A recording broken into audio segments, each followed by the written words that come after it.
Dr. Miles Monroe once said, the greatest tragedy in life is not death, but life without a purpose. When purpose is not known, abuse is unavoidable. This is the Purpose Global. Let me help you discover, manifest, and maximize your purpose in God.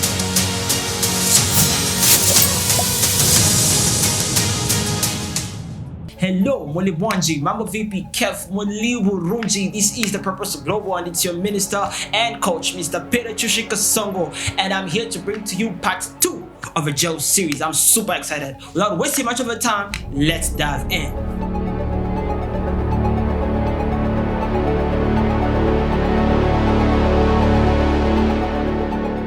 What do we learn from the story of Jehu?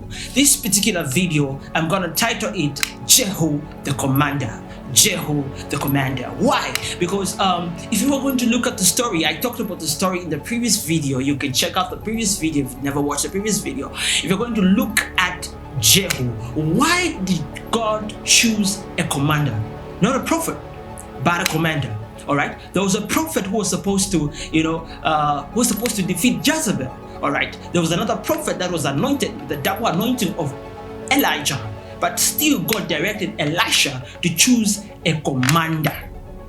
All right, that is very, very, very interesting. So I'm going to talk about Jehu the commander. All right, now, what do we learn from there? Okay, what do we learn from there? Elijah went ahead and tried to prove a point. He tried to prove a point to these people. Okay, he tried to bring in rain, but these people could not bow down. These systems could not bow down. This barrier couldn't be broken. Okay, he tried to call out fire, the God that answers by fire. All right, but these people still, they couldn't submit, okay, to the agenda. They couldn't submit and say, all right, we are giving it to God now. No, they were still stubborn until Elijah ran away. Okay, so what happened? God had to choose a commander to break certain barriers and to break certain systems. You need to be a commander. What God is looking for in you is a commander. Who is a commander? A commander is a tough person. A commander is a tough on.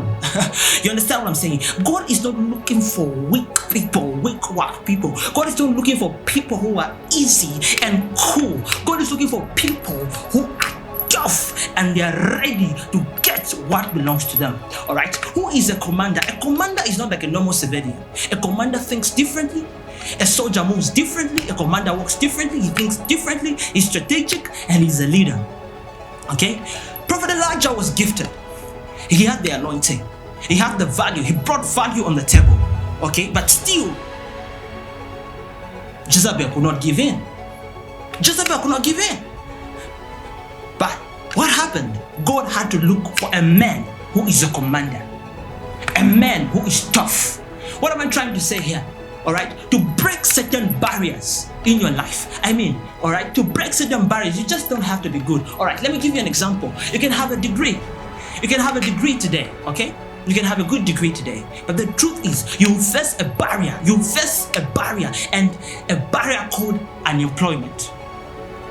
No matter how much you're going to prove to say, I got A+, I am good, the unemployment barrier can crush you.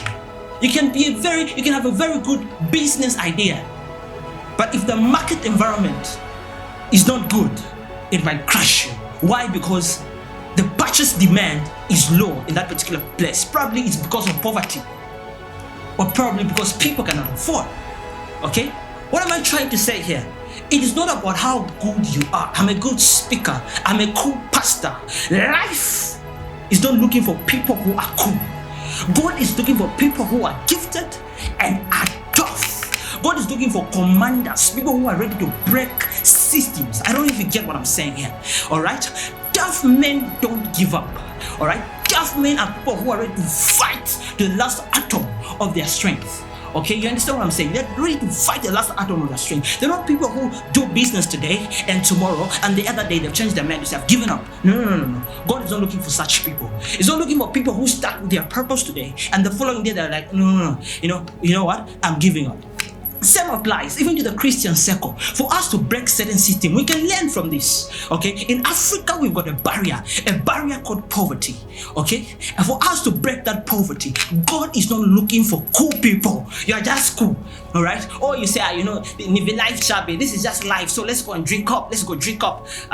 Come on. God is not looking for such people who are running away from problems. God is not looking for people. You can be gifted. You can be good.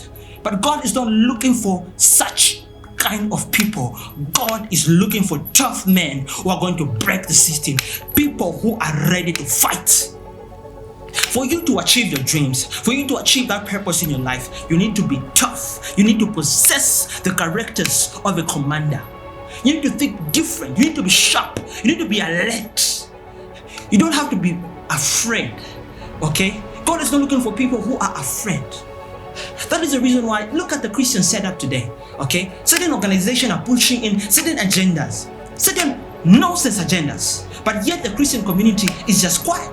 I'm speaking up today, all right? The Christian community is just quiet. They are cool about it. Oh, okay, that's what they are saying. Okay, that's it. No, God is not looking for such people. He's not looking for such people. We are busy watching people playing with our community, people playing with our Christian culture. We can't watch such nonsense. No. Okay? God is looking for commanders, people who are ready to fight. And I'm glad that there are young people in this country that are ready to fight. There are young people in this continent. If we look at Africa, we're not just going to say, no, we've got minerals. No, you know what? We're a good country. It won't end just by talking. You can be eloquent, a good speaker. You can present, you can do good speeches and all that stuff. God is not looking for such people. That's good. It's a good gift. You bring value to the devil. That's okay. But God is looking for people who are tough, people who are ready to take things to the next level, people who are ready to push. You can be a business. Look at what Elijah did. Elijah presented his products. He presented his products. Okay? But the system of Jezebel could not just give it. You can have good products that you've presented. You're posting your products on Facebook. You're posting your products on WhatsApp. All right, you've applied for those projects if you're an organization, but things are not just working out. What am I trying to say? You need to take it to the next level. You need to change strategy. You need to get tough. You need to go and knock those doors. Meet those people. Network. You don't need to give up. No matter what, to the last atom of the strength. Okay, giving up is not an option. God is looking for commanders, people who are ready to fight, people who are saying, all right, I have seen this pattern of death in my family. I am going to stand up and pray. I have seen this pattern of poverty in my family. I'm going to stand up and break it. I have seen this pattern of stagnation in my family. I'm going to stand up and break it. I have seen this problem where people don't get married in my family. I'm going to stand up and break it. I have seen this problem where people are not educated in my family. I'm going to stand up.